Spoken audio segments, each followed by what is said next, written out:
Bora, Fiel, separei aqui pra vocês um trechinho da ESPN aí com o Zinho, o Mauro Naves, o Silas, o pessoal aí dando suas análises aí sobre a vitória do Coringão aí, sobre esse momento do Rodrigo Garro e a possibilidade real do Corinthians se classificar pra Libertadores aí de 2025, hein? É G7, é G8? O que que vai ser esse final de campeonato, hein? Então já deixa o seu like, se inscreve no canal, tem vídeo todos os dias e bora pro vídeo. O próximo realmente, até para quem é líder do campeonato, até você falando de Palmeiras, Botafogo, de Flamengo, de Inter, então 16 jogos sem perder.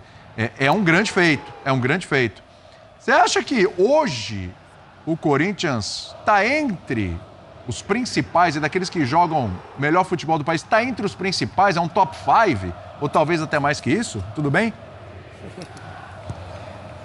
Olha, William, depois da vitória contra o Palmeiras, eu não estou falando agora. Sim. Lá naquele jogo, o Mauro Naves, o presidente, né, a gente faz o programa todos os dias, e eu até falei que foi um título. Foi. Parecia que foi um título. Porque depois daquele jogo eu vi um Corinthians mais confiante, mais motivado, mais leve. O torcedor que sempre apoia demais, a torcida do Corinthians é espetacular. Isso aí é incrível. Time mal, bem, os caras estão lá, incentivando. Mas ganhou do maior rival, ganhou bem. Eu lembro que naquele jogo, se perde o jogo, o Ramon, que está aí hoje aí todo alegrinho, falando até demais, entrando em polêmica desnecessária. Inclusive o presidente do Vasco respondeu para ele, né? Acho que a gente vai mostrar aí. Poderia ter caído. Tinha uma pressão que se perde para o Palmeiras, aquele clássico jogando na Neoquímica, ele podia ter caído, ser demitido. Ou tô falando alguma mentira? Não, é isso mesmo. Tô viajando. Era isso. Então eu acredito o seguinte, essa confiança, o time do Corinthians cresceu, jogadores que não vinham, o próprio Garro estava sendo cobrado, caiu de produção, aí o Corinthians caiu de produção, o Memphis Depay fisicamente não consegue jogar, segundo tempo cai de produção, o Yuri Alberto. Esses caras começaram a jogar, encaixou o sistema de jogo, né? O Mateuzinho pelo lado direito, o Bidu pelo lado esquerdo, zaga mais sólida com o Ranieri na frente ali, marcando, aí altera ali o segundo volante. Realmente incorporou, o time joga bem, não é só que vence, faz bons jogos, faz jogos interessantes, propõe o jogo, e não é loucura dizer que hoje, nesse momento, é incrível esse futebol brasileiro. Um time que estava correndo risco de rebaixamento, hoje a gente fala assim, que joga um bom futebol e que é candidato a brigar por uma pré-Libertadores. Coisa que, né, presidente? Sim. A gente aqui no nosso clube, nós falamos, rumo a Libertadores, olha, abre o olho, se vacilar, o Corinthians pode chegar, aos compromissos que tem pela frente. Agora, é esse futebol brasileiro que oscila tanto que a cada semana a gente vai apontar o melhor time do Brasil.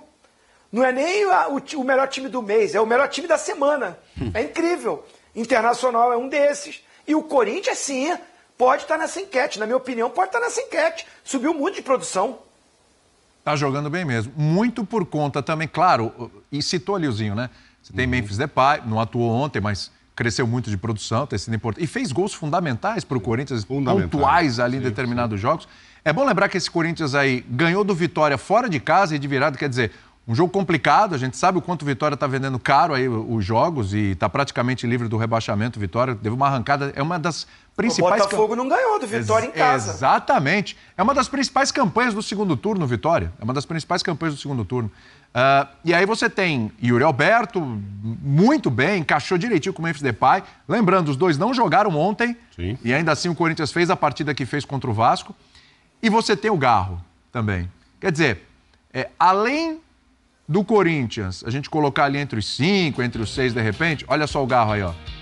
2 gols, o artilheiro do jogo, a assistência foi dele, primeiro também, o primeiro em finalizações certas, ações com bola, chances criadas e cruzamentos certos, né? O Garro é o cara desse Corinthians, essa retomada do Corinthians passa pelo Garro, que muito antes de Yuri Alberto, muito antes de Memphis Depay, já estava segurando a onda, ô Mauro? É difícil explicar esse Corinthians, né? Você falou aí do Memphis, o Memphis também ajudou o crescimento do Yuri, né? Aí, de repente, a dupla encaixa. Então, ontem era um jogo muito importante, não ter logo os dois de uma vez. Pois é. Como é que vai ser essa reação? Sem dúvida, o jogo com o Palmeiras foi fundamental para a parte, como diz o Oswaldo Pascoal, anímica. Por quê? Foi logo depois de perder a classificação para o Racing. Foi o jogo seguinte. Aí perdeu todo mundo, olha lá, o Zinho fica rindo da parte anímica do Pascoal, mas é isso. Por quê? Perdeu, que Corinthians vai ser esse que vai pegar o Palmeiras vai amassar e etc. E o Corinthians fez a lição de casa. Por sinal, o Corinthians já faz um tempo, mesmo na fase ruim, que vem fazendo a lição de casa. Apenas o Fortaleza não perdeu nenhum jogo em casa. É o único time. No Brasileiro. Mas o Corinthians só perdeu um. É o segundo nisso. Então começou a prevalecer essa história de torcida que acreditou e jogar em casa, e Caldeirão, etc. E lá atrás já vinha, né? Tanto é que só tem uma derrota em casa em todo o campeonato. O Garro, assim... Sabe por que eu falo Garro, Mauro? Porque o Garro, ele já carregava esse time nas costas, mesmo nos momentos mais difíceis. Nos momentos em que, inclusive, reforços não tinham chegado ainda, que melhoraram muito essa equipe. O Garro já era destaque, já carregava o time, já conseguia pontos importantes para o Corinthians, gols ou assistências importantes. A gente falava aqui muito na má fase do Yuri, e até quando o Romero estava jogando titular, que assim, o Garro ele poderia ter muito mais assistências se as assistências que ele deu fossem aproveitadas, e o time desperdiçava muito. Então eu coloco o Garro, porque eu acho que desde o começo esse cara já está carregando e assim, com o time melhorando, ele também melhorou. E aí as assistências dele começaram a resultar em gols também, porque os caras estão botando bola na rede, né? Não, sim, mas assim, de repente um aqui ajudou um pouco, o outro e tal. O Corinthians fez um jogo muito significativo esse ano também, que foi ganhar do Fortaleza lá. Ganhou por bem. 2-0. Sim.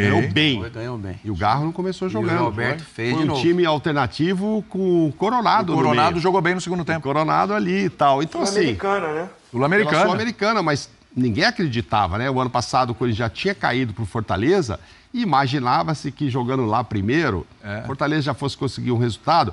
E tanto imaginava-se isso que eu penso que até a comissão técnica imaginou. Levou um time quase, não vou dizer alternativo, mas acho que sim. Quando você tira o Garro do time, você está diminuindo o seu potencial. Sim. E o Garro não começa lá, parecendo assim, que o que acontecer aqui, aconteceu. Ele era poupado nos jogos do Sul-Americano. Ele segurava para usar no Brasileiro. Estava precisando demais dele, estava lá embaixo, né? Mas, sem dúvida, é o cara do Corinthians esse ano. Pode perder um cartaz aí com a chegada do Memphis, né? Que virou, tem uma mídia diferente. E o Memphis também foi importante. Claro, lógico. Jogou menos, mas, e você bateu num ponto fundamental. Por que o torcedor está com ele? São gols pontuais. Só gol de virada, o jogo está apertado com o Atlético Paranaense, 3-2, ele vai lá e pá. 0-0 Cuiabá tem um pênalti, deixa que eu vou lá e faço. Pá. Então, isso é importante. Gol da Vitória contra o Vitória. É ele. Então, assim, não é que estava 5-2, ele foi lá e fez o sexto. Não, ele fez gols realmente fundamentais. Dá a impressão ainda que não aguenta correr 90 minutos, mas fica 90 minutos. Às vezes perde umas bolas bobas, assim, que você fala, é físico, né, Ciro? O cara vai de um lado, do outro, vem um cara rouba com uma facilidade. Só que quando cai no pé dele, e eu acho que é por isso que o Ramon não é bobo também nem nada e deixa, ele sabe enfiar uma bola, ele sabe chutar, então vai mantendo. Acho que vai terminar o campeonato sem a gente ver ainda o melhor dele pelo aspecto físico. Parece que ele está sempre ainda meio se arrastando e tal, mas tem sido fundamental. Vou te falar, vamos ver o que vai acontecer nessa reta final, aonde vai chegar o Corinthians e quem vai aparecer mais. O Memphis não jogou? O Garro já ganhou uns pontinhos aí, foi fundamental nesse jogo. Tem mais 3 jogos para eles jogarem, é isso? Tem, é o Criciúma, né?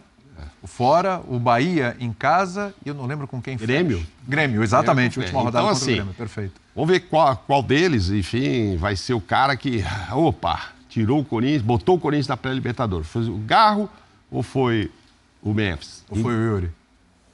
O Yuri subiu assustadoramente, é o melhor ano dele, né, em termos de gols e tudo.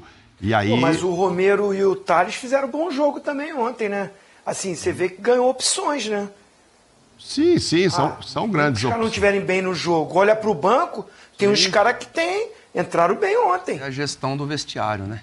Então, Agora, dos 4 times que você falou, William, Botafogo, Palmeiras, Internacional e Corinthians. Os 4, baita goleiro. Se bem que o Hugo falhou no gol do Pumita aí, falhou. Ele erra, porque se ele fica parado e vai com as 2 mãos, não precisa ser goleiro para entender aquilo ali. Ele foi trocar de mão, para mim falhou, uma bola que veio a bola veio em cima dele. Mas os 4, e o Hugo tá salvando o Corinthians também. Também. O Hugo, o Everton, Olha o gol do Pumita aí lá. Ele foi de mão trocada, goleiro né? do Botafogo, o Hugo do Corinthians, o Everton do Palmeiras, o John do Botafogo e o Rocher, que é o goleiro da seleção uruguaia. Aí depois você vai pro miolo de zaga. Os 4 times, Botafogo, Alexander Barbosa e Bastos. Palmeiras, Murilo Cerqueira, Gustavo Gomes. Corinthians, Gustavo Henrique e o André Ramalho. E o outro time que nós falamos? O Inter. O Inter tem um menino, que é o Vitão, que tá jogando muito também. Mas no Inter nem é tanto ali. Aí você vai lá pro número 10. Sim. Os 4, Veiga. Você tem Alan Patrick. Alan Patrick no Inter, o Veiga no Palmeiras, o Garro, Almada e ainda tem o Savarino. Almada ainda tem o Savarino.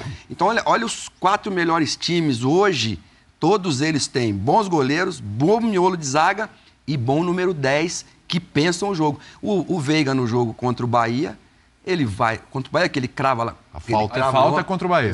E agora fez o gol. E agora jogadaça do Estevão e ele... Quer dizer, e aí não são coadjuvantes, como o Zinho falou. Né? O Romero no Corinthians, o Thales Magno, ficam no banco, mas quando entram, jogam bem. Bastante gente no Corinthians ajudando. Tem elenco. Mas lá no Palmeiras, o goleador do campeonato ainda é o Lucas Estevão, né? É o Estevão com 12 gols. E ficou fora por conta de seleção, voltou já, apareceu contra o Grêmio, ganha de 1-0 o gol dele. Agora, no último jogo, ele faz a jogada do gol, enrosca, a bola sempre continua no pé dele, ele ajeitou ali pro Veiga. E o Veiga vai e faz o gol, então assim... Eu não acho que o líder está jogando melhor futebol. Não, nenhum deles está jogando um grande futebol. Mas está ganhando o Palmeiras. Entendeu? O Inter tem uma sequência maior. Eu ainda acho que é o Botafogo. Mesmo... Tem sempre razão. Eu ainda acho que é o Botafogo, por quê? Porque mesmo nos jogos que ele empatou, Cuiabá e Criciúma, né? Ele criou muita chance de gol, mas muita, não foram poucas, não. Quanto ao Atlético Mineiro também. Sim. O jogo que ele empata com o Atlético Mineiro... Desculpa, Silas, só porque você tocou numa coisa aí, rapidinho. Daqui a pouco a gente vai ver o Ramon. Você acha que hoje o Corinthians está jogando mais bola que o Palmeiras? Eu acho que o Palmeiras é mais efetivo, mas o Corinthians está jogando um futebol mais bonito. A gente nem falou do Carrijo, hein? Que é um cara que devagarzinho, o Memphis Depay, à medida que ele foi adquirindo condição física, o futebol dele só foi melhorando. Aí melhorou o time inteiro. Os laterais estão jogando bem, coisa que não estava acontecendo. André Ramalho, a gente também não falou do André Ramalho. Crescendo. Que está crescendo, assim. Então, assim, Alex Santana vem, sai, machuca. Alex Santana chegou muito bem no Corinthians, tomou conta, mas machucou. E aí foram entrando os outros meninos, o Garrido entrou, o menino lá, o Bidon, né? Bidon. Que também é um baita jogador, que precisa de sequência. E é isso. Olha o Wesley lá no Flamengo. Todo mundo criticava o Wesley. Últimas 3, 4 rodadas do Flamengo aí, ele foi uma das figuras do time. Desde que o Avião foi embora, né? O Rodinei. Não se falava em lateral. Ninguém acertava ali. O Wesley agora... Então, assim, acho que quando o time melhora o coração, coração são os volantes e os meias. Ou um volante, 2 meia, ou 2 volantes e 1 meia, o time inteiro melhora. E nesses times que a gente falou, Fernando lá no Inter, né? O Thiago Maia vem e sai, tal, mas o Fernando deu um jeito naquele meio, junto com o Alan Patrick. No Palmeiras a mesma coisa. O Mino, o Moreno, né? O Aníbal Moreno. O Richard Rios é bom jogador, mas o Aníbal Moreno, para mim, Moreno é a alma desse meio campo do Palmeiras. Aí você vai pro Botafogo, Marlon Freitas, joga pra caramba, o Gregory, joga pra caramba. Então, quando o coração funciona, o resto vai. Você sabe que falando de anatomia, vamos dizer que os times têm uma bela espinha dorsal, inclusive, né? Todos os dias. Mas fizeram essa pergunta pro técnico depois do último jogo, independentemente do resultado não ter agradado, né? O empate, vitória e tal, sobre o Gregory e o Marlon. Porque o time tem tantos caras bons na frente que só se fala da qualidade dos lá na frente, que é, né, o cara da seleção, é Luiz Henrique, é o Igor, etc. Aí volta Jefinho, o Eduardo entrou bem nesse jogo, mas teve alguém que falou e questionou ele sobre a importância desses dois, muito bons.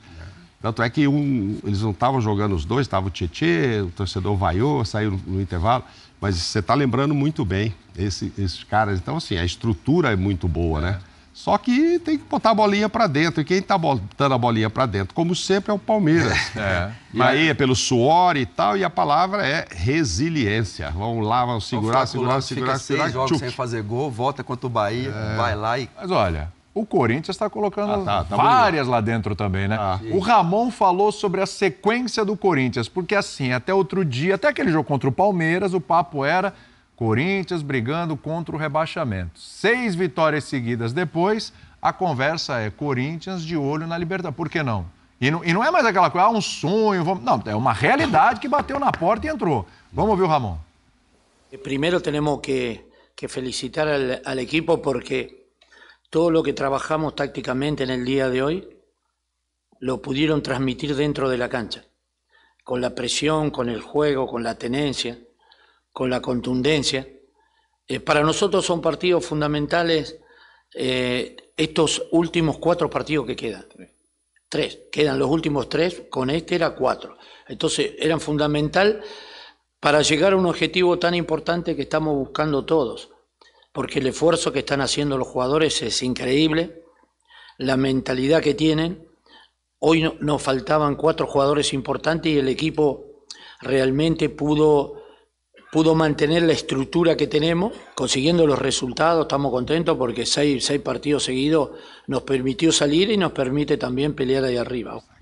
Bom, o negócio é o seguinte, essa é a sequência do Corinthians. A gente até citou aqui, mas é bom a gente ilustrar. Próximo jogo contra o Criciúma fora, a situação do Criciúma. Está brigando contra o rebaixamento nesse momento. O Criciúma é o 17º. Ele abre a zona da degola, mas ele tem um jogo a menos aqui, então ainda pode se recuperar, mas a briga é essa. Aí o Corinthians tem o que eu chamo de um confronto direto contra o Bahia. Porque o Corinthians tem 47, o Bahia também tem 47 pontos. É um confronto direto por posições ali, brigando pela pré-Libertadores. E o Corinthians vai fechar sua participação no Campeonato Brasileiro contra o Grêmio. A situação do Grêmio hoje, com 40 pontos, é olhar para baixo e tentar se safar. Vamos ver como é que vai estar lá na última rodada do campeonato. Mas essa é a situação do Corinthians. Meus amigos, nós não teremos 9 vagas para Libertadores, porque o Cruzeiro não ganhou a Sul-Americana. Então, podemos ter 8 se o Botafogo fizer a sua parte na Libertadores da América, certo?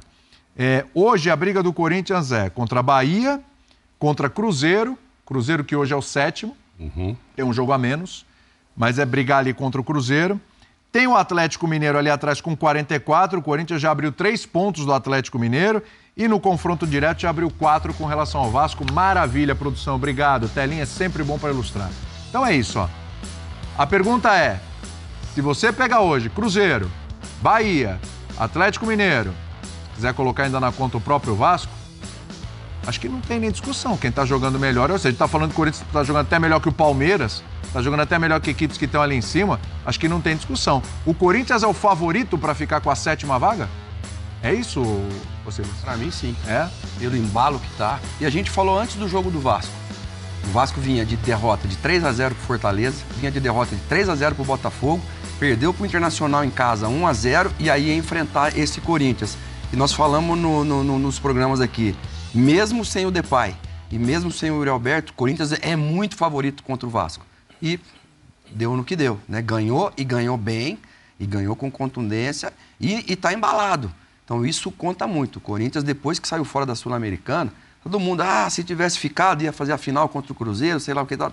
Mas poderia ser que no Brasileiro ia estar numa outra condição também, porque aí você tem dois caminhos para ficar preocupado, que é o que está acontecendo com o Botafogo. Mas hoje, acho que embalado do jeito que está, com essa gestão do Ramon Dias e do Emiliano, que a gente vê uma participação muito grande do filho dele ali no banco de reservas também. Então, assim, eu acho que tem tudo, sim, para ficar com essa vaga, sim. Serão 8. Vamos ver, né? Se o Atlético estiver lá dentro. Se o Atlético... der Botafogo, que já está lá em cima, passa a ser 8. Né? Se der Botafogo, certamente. E se der Atlético, o Atlético teria que entrar nesse grupo aí, e aí o Atlético está atrás com 44.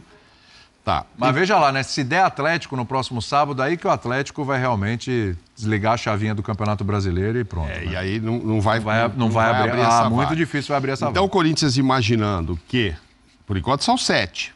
Então a briga dele é com o Cruzeiro e com o Bahia.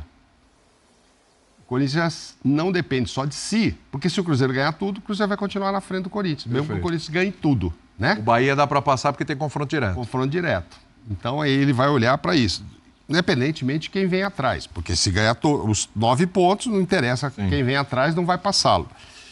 Aí ele tem, então, que contar com uma vitória do Botafogo realmente para abrir a 8ª, e aí o concorrente passa a ser o Bahia, que é direto. Sim. Agora, é aquele negócio, vai lá ganhar do Criciúma, vai ser fácil. O Criciúma está lá embaixo.